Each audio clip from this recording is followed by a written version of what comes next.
Kumar Goyal. Yes comment. M A Hindi. बैठिए। धन्यवाद आप लेक्चरर हैं या सर। टीचर हैं? सर मैं लेक्चरर हूँ। हाँ, मास्क हटाइए। धन्यवाद सर। एमए करने के बाद आप सीधा लेक्चरर बन गए? जी सर। मास्क हटा लीजिए, आप नीचे रख लीजिए इस टेबल पे। इससे पहले कोई जॉब रही आपकी? जी नहीं सर। कितने सालों से हैं? मैं 12 साल से। 12 साल से आप लेक्चरर हैं। अच्छा हिंदी के व्याख्याता। सर। लेक्चरर को हिंदी में क्या कहेंगे? व्याख्याता ही कहेंगे जी सर। या प्रवक्ता कहेंगे? हमारे यहाँ पद स्नातकोत्तर शिक्षक के नाम से जाना जाता जनरली हम है। व्याख्याता व्याख्याता कहते हैं या प्रवक्ता? व्याख्याता कहते हैं सर। प्रवक्ता में क्या अंतर होगा? प्रवक्ता सर कॉलेज में जो लेक्चरर होते हैं। कॉलेज में जो प्रोफेसर होते हैं।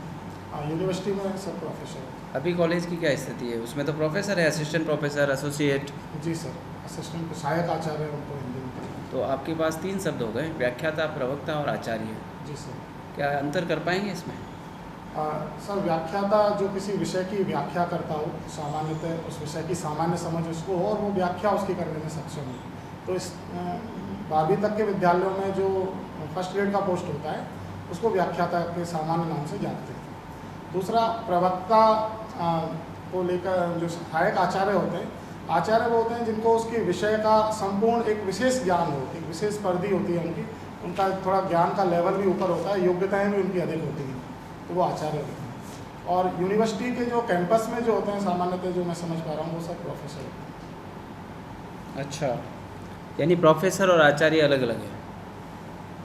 जी सर। सर प्रमोशन के बाद सहायक आचार्य का प्रोफेसर, एसोसिएट प्रोफेसर और फिर प्रोफेसर। चलिए, मैं कुछ आपको शब्द इंग्लिश में प्रोनाउंस कर रहा हूँ, उसको हिंदी में कैसे बताते हैं आप बताइए। 39 को हिंदी में क्या कहते हैं? 39 39 39 होता है जी, या 39 होता है? 39 भी उसको बोलते हैं, 39 उसका शुद्ध रूप से 39 है। 49 को 49 49 होता है या 49 होता है? 49 बोलते हैं सर उसको, उच्चारण को 49 आता है। और 79 79 और 89 को 89 89 कहते हैं। प्रसाद और प्रासाद में क्या अंतर होता है? प्रासाद महल को कहते हैं, घर को कहते हैं, और प्रसाद जो देवता पर चढ़ने के बाद जो मिलता है सर प्रसाद। एक शब्द आता है नई न्यू एजुकेशन पॉलिसी में जो न्यू है उसको नई ई कहेंगे या नई ये वाला ई होगा? नई ई वाला ही सर। क्यों होगा ऐसा?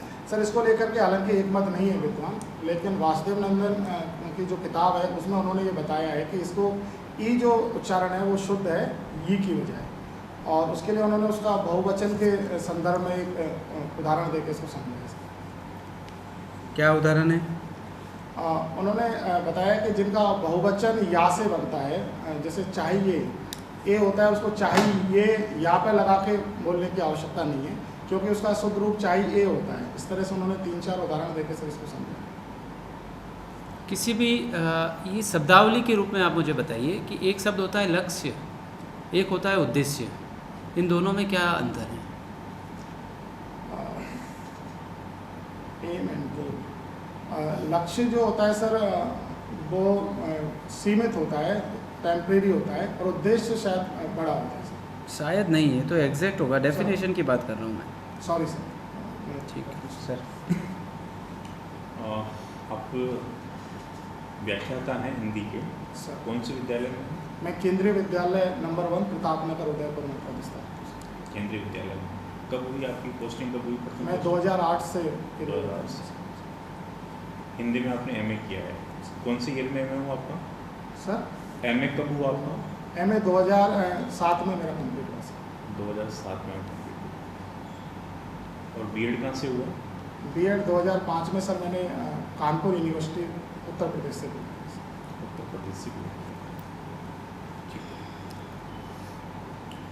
इसमें एक अपना मानव विकास सूचकांक एक रिपोर्ट होती है, उसमें अभी वो एक पूरी रिपोर्ट अनाउंस हुई है उसमें भारत को कौन सा स्थान मिला और किन आधारों पर ये मानव विकास को परिभाषित करते हैं? स्थान सर मुझे एग्जैक्ट याद नहीं है सर, और जो उसमें शिक्षा, स्वास्थ्य और सब दो ही मुझे इसमें याद है। शिक्षा है, स्वास्थ्य है और सब याद नहीं। मानव विकास सूचकांक एक ग्रुप है, ग्रुप का एक नेम है, तो उसमें बहुत सारे कैटेगरीज हैं, तो ये किन किन कैटेगरीज पे काम करते हैं? मानव विकास सूचकांक में सर शिक्षा, स्वास्थ्य, ये तो हो गया। तो मानव विकास सूचकांक में लैंगिक विकास सूचकांक भी आता है, लैंगिक असमानता सूचकांक भी आता है, तो इसे 4-5 पैरामीटर्स हैं इनके, उस विषय में कुछ जानकारी है आपको? सर मैं क्षमा चाहूँगा, मैं जाके इसको पढ़ूँगा सर। अच्छा, एक घरेलू वायु प्रदूषण कॉन्सेप्ट आया है एक नया। वायु प्रदूषण हम बहुत प्रकार के सुनते थे, लेकिन एक घरेलू वायु प्रदूषण एक कॉन्सेप्ट नया आया है। वो कौन सी ऐसी एजेंसी है जो इसको परिभाषित करती है और वर्तमान भारत में इसको लेकर के क्या स्थिति है? सर मैं क्षमा चाहूँगा सर, इसकी मुझे जानकारी नहीं। हिंदी में आपको कविता और डायरी लेखन पसंद है, तो कविता सुनना पसंद है या कविता के लेखन का ही कार्य है? कविता लेखन भी करता हूँ सर, कुछ नहीं। तो आपकी कविता लेखन में से कोई 2 पंक्ति आप सुना पाएंगे? सर ये कविता मैंने ये जो मूर्ति विसर्जन जो हम करते हैं नदी नालों में, उसके संदर्भ में सर मैंने लिखी थी। कविता इस तरह से है, तड़फता तट मचलती मीन, पसीना पसीना पानी, तड़फता तट मचलती मीन, पसीना पसीना पानी, देखिए उत्सव विसर्जन या विष अर्जन, या विष अर्जन। तो क्या संदेश देना चाहते हैं आप इसके माध्यम से? सर मैं इसमें ये संदेश है कि जो हम नदियों में या जो झीलों में जो हम विसर्जन करते हैं, उससे वहाँ का जो पूरा इकोसिस्टम है वो प्रभावित हो जाता है। हम वाकई प्रकृति का नुकसान कर देते हैं उसमें। नहीं, मिट्टी की यदि मूर्ति बनती है और उसको वहाँ पर विसर्जित किया जाता है, तो ये ऐसा तो है नहीं कि ये डेली का काम है, ये तो वर्ष में एक बार छोटा सा कार्यक्रम रहता है। मुझे तो नहीं लगता कि बहुत ज़्यादा उसमें इस प्रकार का कुछ होता होगा। मिट्टी की मूर्तियों से तो सर कम नुकसान होता है, लेकिन प्लास्टर ऑफ पेरिस की जिस तरह से मूर्तियाँ बनती हैं आजकल, बड़ी बड़ी मूर्तियाँ बनती हैं, और उसको जब वहाँ सर हम विसर्जित करते हैं तो वहाँ के आसपास की मछलियाँ और जो छोटे जीव होते हैं, जलीय जीव होते हैं, उनका जो सिस्टम है वो पूरी तरह से प्रभावित होता है।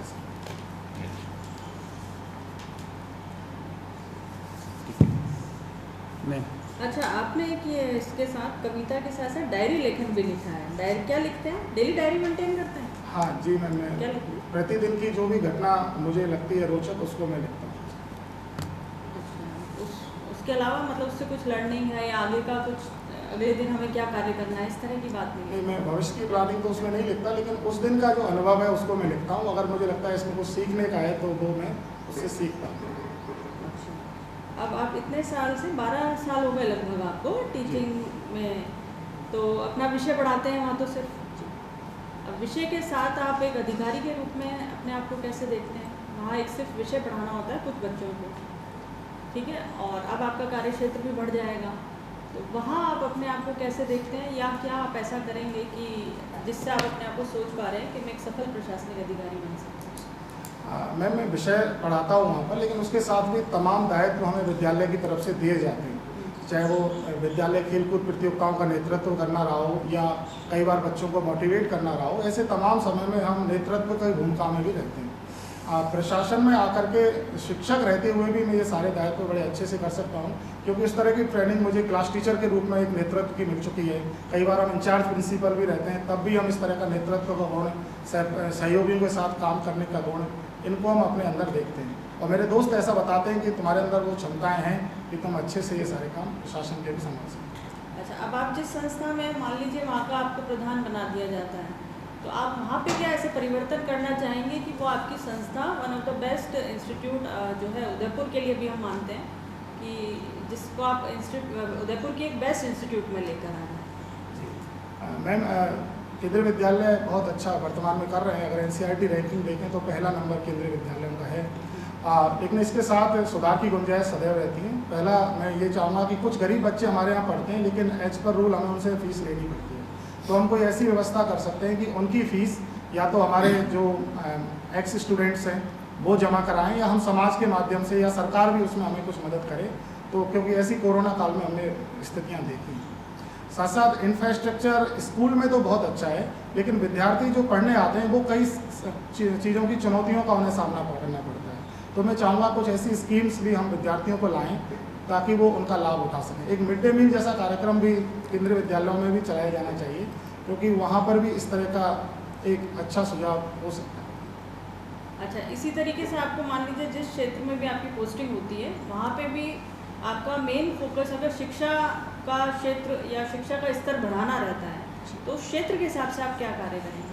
अगर मेरी नियुक्ति इधर होती है तो मैं अपने केंद्रीय विद्यालय के अनुभवों का वहाँ प्रयोग करूँगा, और मैं ट्रेनिंग पर बहुत जोर दूँगा। मुझे लगता है प्रशिक्षण एक बहुत बड़ा लैकुना है एजुकेशन में। दूसरा मेरा जोर रहेगा ड्रॉप आउट केसों को कम करना, और उसके लिए मैं ग्राउंड लेवल के जो लोग हैं, मोटिवेशन इसमें एक अच्छा साधन हो सकता है। जन अभियानों के माध्यम से मैं ड्रॉप आउट केसों को कम करने की कोशिश करूँगा। तीसरा, हमारा साल भर की गतिविधियाँ निश्चित होती हैं और हर स्कूल के लिए सेम होती हैं। तो एक ऐसा ही सेम कैलेंडर होने से क्या होगा, विद्यार्थी अगर दूसरे स्कूल में जाके पढ़ता है तो उसको वो लाभ मिल पाता है। ये कुछ मैं इम्प्लीमेंट्स करना चाहूँगा। ये ज़्यादातर चीज़ें आपने ऐसी बताई जो आप अपने ऊपर ही लेके कर रहे हैं, जैसे पूरा एक क्षेत्र के सभी शिक्षा का जो विभागों के साथ आपको काम करना होगा, उन सभी के साथ सामंजस्य बैठा के आप क्या कर पाएंगे? मैम, सभी विभागों में निश्चित रूप से बहुत सारे ऐसे अधिकारी होते हैं जिनके अपने कुछ अनुभव होते हैं। मैं उन सभी के अनुभवों का लाभ लेकर के शिक्षा के क्षेत्र में अच्छा करना चाहूँगा, और मेरी एक योजना रहेगी कि एक दिन कम से कम अधिकारी स्कूल में जाए ताकि विद्यार्थी मोटिवेट हों, ताकि वो अपनी बातें बताए और वहाँ जाकर के अपने एक्सपीरियंस शेयर करें। तो इससे ग्रामीण क्षेत्र के विद्यार्थी मोटिवेट होते हैं। यमक अलंकार का कोई उदाहरण बताइए। कनक कनक से 100 गुनी, मादकता अधिकाय, जा खाए बोराए जब, वा पाए बोराए। यहाँ कनक के दो अर्थ क्या हैं? सोना और धतूरा। मलिक मोहम्मद जायसी का नाम सुना आपने? जी। ग्रंथ लिखा कुछ? सॉरी सुनने उनकी कोई लिखी पुस्तक? पद्मावत। पहली हिंदी की कहानी हमारे देश में कौन सी प्रचलित हुई? फर्स्ट कहानी एक टोकरी भर मिट्टी को माधवराव सप्रे की है। एक टोकरी भर मिट्टी, उसको पहली हिंदी की कहानी मानते हैं। हालांकि कुछ आलोचक इंदुमती को भी मानते हैं, जयशंकर प्रसाद। उसके पहले भी कोई और रही है कहानी? मेरी जानकारी में रानी केतकी की कहानी नाम सुना है? हाँ, रानी केतकी की कहानी को भी आरंभिक कहानी में मानते हैं। किसने लिखी थी? लेखक का नाम पता? सदल मिश्र। सॉरी सर, मैं कंफर्म। इंशाल्लाह। ईशान। नैतिकता में आजकल शिक्षण संस्थाओं में जब हम कभी जाते हैं और वहाँ देखते हैं तो महसूस होता है कि वहाँ के वातावरण में नैतिकता की कुछ कमी महसूस होती है। तो क्या कारण है इसका? पाठ्यक्रम में नैतिक शिक्षा का अभाव है, उसकी वजह से ये स्कूल में बच्चों को वातावरण नहीं मिल पाता है? क्या इसका मुख्य कारण क्या है? इसका असल में मुख्य कारण समाज और परिवेश को ही इसमें सम्मिलित करना चाहूँगा, क्योंकि शिक्षक भी समाज का ही एक अंग है। और जिस परिवेश से वो आता है, धीरे धीरे शिक्षक की जो गरिमा है वो धरातल पर थोड़ी कमज़ोर हुई है। वो चार्मिंग जो शिक्षक को लेकर के खुद की नैतिकता कम हुई है, तो वो बहुत बेहतर उदाहरण भी प्रस्तुत नहीं कर पा रहे। तो इसमें शिक्षक की खुद की भी मैं सर इसमें एक मानूंगा कि वो खुद कई छोटी छोटी चीज़ों में नैतिक नहीं रहते जो उन्हें रहना चाहिए। आपका जो अनुभव है उसके आधार पर, क्योंकि आप केंद्रीय विद्यालय में हैं, राज्य सरकार को अगर आपको कोई सुझाव देने हो तो क्या 3 सुझाव देना चाहेंगे जिससे राज्य में शिक्षा की स्थिति और अच्छी हो जाए?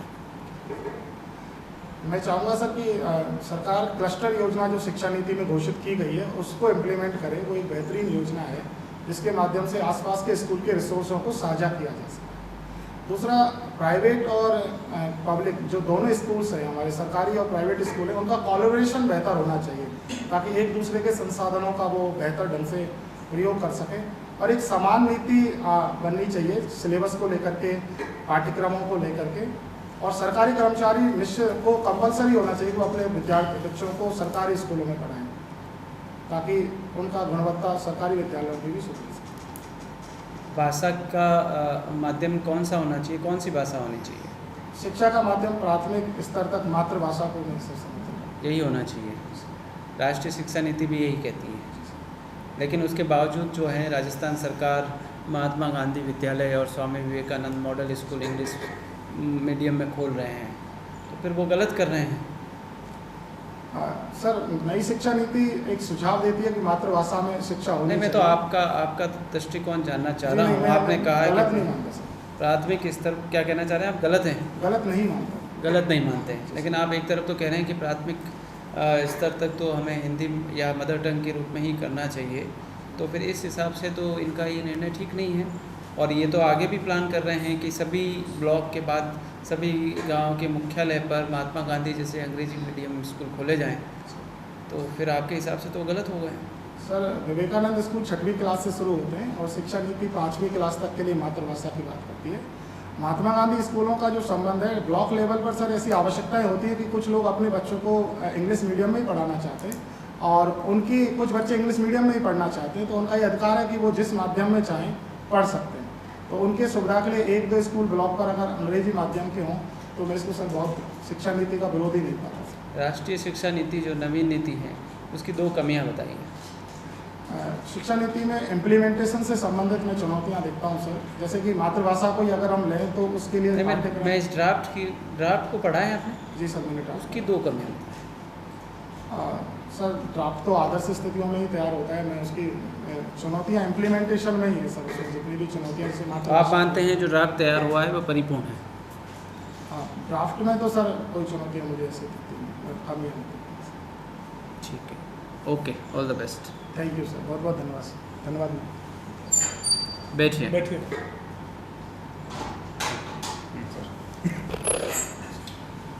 इसमें करंट के जो इश्यूज है ना उनको एक बार आप वापस देखो। कब इंटरव्यू आपका? 19 अप्रैल। 19 अप्रैल को। तो उन सब चीज़ों को एक बार वापस देखें। और एक प्रश्न हालांकि हमने पूछा नहीं यहाँ पर, आपकी बेसिक या हम कहीं ग्रेड पे इसमें काफ़ी अच्छी होगी, कितनी है अभी? मैं 66,100 जो है नए वेतनमान में है उसमें बेसिक है। बेसिक। और वहाँ पे स्टार्टिंग में कितना मिलेगा? तो वो जो गैप है वो सर अच्छे से एक्सप्लेन करेंगे। फाइनेंशियल लॉस है आपको? हाँ लॉस है, बहुत ज़्यादा लॉस है। सेंटर से आप स्टेट में आ रहे हो तो कुछ फ़ायदा भी नहीं मिलना है। हाँ नहीं मिलेगा सर। वहाँ पे आपको LTC मिलती भी है, नहीं होता है सर, स्टेट से स्टेट में तो होता है ये चाइल्ड प्रोडक्ट। एजुकेशन भी शायद है। हाँ, बिल्कुल। वहाँ चाइल्ड पे एजुकेशन है। आपको LTC मिलेगी, ट्यूशन फीस मिलेगी, TA मिलेगा, CTH सिटी अलाउंस वगैरह वो सब चीज़ें रहेगी, वो सब चीज़ें यहाँ पे लॉस, तो उसको भी एक बार मैनेज करके चलना है, तो बता देंगे। जैसे कुछ वर्ड्स ऐसे मुझे लगे छठवीं, तो छठवीं सब शुद्ध है क्या जो आप बोल रहे हैं? आप हिंदी के विद्यार्थी हैं तो आपसे ये अपेक्षा रहेगी कि आपका हर शब्द एकदम शुद्ध हो, उच्चारण आपका प्रत्येक शब्द में शुद्ध हो। हालांकि बहुत अच्छा है आपका, मैं कमी ज़्यादा नहीं बता रहा, लेकिन कुछ वर्ड्स मुझे ऐसे लगे कि मुझे लगा कि वो परिष्कृत हिंदी की शब्दावली में नहीं आती। तो भरतपुर गाँव में सब तो वहाँ की जो लैंग्वेज है थोड़ा अच्छा। उसका टच उसमें आ जा रहा है। आ जा रहा है ना, तो ये थोड़े से इन सब चीज़ों को थोड़ा सा और आप देखना है। ध्यान केंद्रित कीजिए इन बातों पर। थोड़ा सा जो करंट इश्यूज हैं उनको थोड़ा सा आप पढ़ें, है ना? मैम कुछ पता है? ठीक है, वक्ता आप अच्छे हैं ही, और बाकी जो है थोड़ा सा करंट इश्यूज पे आप ध्यान रख लीजिए। करंट एक्सपोजर नॉलेज थोड़ा ज़रूरी है, और बस ठीक है। और काम कीजिए। सर ने कहा है ये बात आपको ज़रूर पूछी जाएगी हाँ सर। जब आपका एकेडमिक कैरियर का पता लगेगा अभी आप क्या कर रहे हैं और आपकी वेतन केंद्र सेवकों की है, तो आपसे एक प्रश्न के रूप में पूछा जाएगा कि आपका आर्थिक नुकसान है, फिर आप क्यों आना चाहते हैं? तो मैं ये मैंने इसके लिए सोचा सर कि मैस्लो की जो आवश्यकता नहीं, ये फालतू की बातें नहीं। वो इतना नहीं कहना। वो आप नेहा जी से बात करना, उनको मैंने बताया। हाँ जी। फिर उनसे डिस्कस करके आप मुझसे बात कर लेना। अभी टाइम है 19 तारीख जी, में, जी, जी। तब हाँ, तक टाइम आप है एक अभी। अंत तक पहुंच जाएंगे। ये क्वेश्चन है सर। अच्छा, मैं आपको 3 पॉइंट बता रहा हूँ जो आपको व्यवहारगत परिवर्तन करने हैं। एक तो आप जब बात करते हैं, अभी आप कंटिन्यूस देख रहे हैं, जैसे ही प्रश्न किया जाएगा आप उधर देखेंगे, फिर उधर देखेंगे। वीडियो में आपको और अच्छे से दिख जाएगा कि आपसे प्रश्न करते ही आप कंटिन्यू फॉर्म में सेंटेंस बोलते जा रहे हैं, लेकिन आप उधर देख रहे हैं। ओवर सेंसिटिव इसलिए हो रखा हूँ कि सबको देखना है, ऐसे बोला है जब नहीं, आप प्रश्न सबको करता देख की रहे हैं, ये तरफ से। पॉजिटिव है। हाँ। आप सबको देख रहे थे, ये अच्छा लग रहा था, लेकिन आप उधर देख रहे थे, वो वहाँ कोई नहीं बैठा है। अच्छा आपने आपकी नज़र उधर भी दौड़ाई मैं सुधार और ये बार बार किया है, इसलिए इसको आप वीडियो में देखेंगे तो आपको लगेगा कि कुछ गड़बड़ हो रही है। और दूसरा ये कि जब इन्होंने कहा कि कविता बताइए आपने अपनी खुद की मौलिक रचना, तो आपने सीधा शुरू कर दिया। ये इतना इम्पैक्ट नहीं कर पाया, ऐसा लगा कि आप इसकी तैयारी करके ही आए थे और आपने सीधा बोल दिया जैसे इसी काम के लिए आए हो। अगर आप पॉज ले लेते 5 सेकंड का और फिर ये आप एक्टिंग करते हैं कि मैंने सोचा, चिंतन किया और ये सेलेक्ट करके आपको मैं प्रेजेंट कर रहा हूँ, तो ज़्यादा इम्पैक्ट रहता उसका, बजाय इसके कि आपने तैयारी था तो मुझे तैयारी पता था थे, कि पूछा ही जाएगा। इनका प्रश्न ख़त्म नहीं हुआ और आपने शुरू कर दिया, तो वो इतना अच्छा इम्पैक्ट नहीं दे पाया। तो वहाँ आप पॉज ले सकते हो, क्योंकि interview basically pure 100% pure acting है, तो आप उससे भी दिल जीत सकते हो। जी सर। ठीक है। और करंट अफेयर्स सर ने बता ही दिया है, वो आपको पढ़ना है। 3 बिंदुओं पे आपको एक्सरसाइज करने की ज़रूरत है और पिछली बार की तुलना में इस बार थोड़ा बढ़ा है। प्रोनाउंसिएशन को ठीक करने की बहुत ज़्यादा ज़रूरत है। ये 39 होता है, 39 होता है या 49 होता है, 49 होता है, ये तो छोटी मोटी चीज़ें हैं। ये इनको आप हिंदी के टीचर हैं और 12 साल से हैं, तो आपको ये चीज़ें तो सही प्रोनाउंसिएशन होना ही चाहिए, है ना। 125 रुपये और 100 रुपये और 54 दोनों के लिए जो शब्दावली काम में लोगे उसको अकेले सोचना। 100 रुपये और 54 को क्या कहेंगे और 125 रुपये को क्या कहेंगे? समझ नहीं पाया। 100 रुपये और 54 पे रखी हुई, इसको आप पूरी भाषा में क्या कहोगे? गणित की भाषा में ये कितने रुपए हैं? 100 रुपये और 54, 125 रुपये। तो फिर 125 को क्या कहोगे? अच्छा 100 रुपये और 54 को 125 रुपये होते 125। है ना? चलिए, एक चलिए, छोटा thank you. आप बताना शुरू थे कि आपने जो पोइम की जो 2 लाइन चुनी, उसके जो भाव वो तो बहुत अच्छा है, आप जो संदेश देना चाह रहे हैं वो भी बहुत अच्छा है। लेकिन मेरा ऐसा मानना है कि कोई सनातन धर्म को मानने वाला यदि आपके इंटरव्यू पैनल में बैठता है उनको ये बात थोड़ी सी जमेगी। बाकी सर बताएंगे। बात करेंगे मोटिवेशनल कुछ कविताएं उस तरह से भी। हाँ वो हो सकती है। मोटिवेशनल कविता है, Motivational कविता है। ज़्यादा सही है। हाँ ऐसी कविता से बचना चाहिए। विसर्जन जो है ना, वो आपका ना हो जाए। जय हिंद विसर्जन। कहीं कोई धार्मिक भावना उसको आहत आहत करने ना हो, वाली आप चीज़ एक कॉमन ना, इशू ऐसा। लीजिए जो बाकी मोटिवेट कई चीज़ें ऐसी हैं। पॉजिटिव हो। जी हाँ, कोरोना के ऊपर में एक किसी पे अभी हाल ही के दिनों में पॉजिटिव जो चीज़ है, नेगेटिव नहीं, पॉजिटिव को लीजिए। कोरोना ये नेगेटिव है। कोरोना पे मैं आपको सुना देता हूँ, आप तो कवि हो, कि मिलाते रहोगे जो तुम हर किसी से हाथ, धोना पड़ेगा तुमको अपनी ज़िंदगी से हाथ, है ना। अब ये ठीक है, समस्या से जुड़ी बात, ऐसी बात कह दो तो कोई बात नहीं, लेकिन उनका कभी, लेकिन इसके साथ ये भी एक मैं टैग कर लेता हूँ कि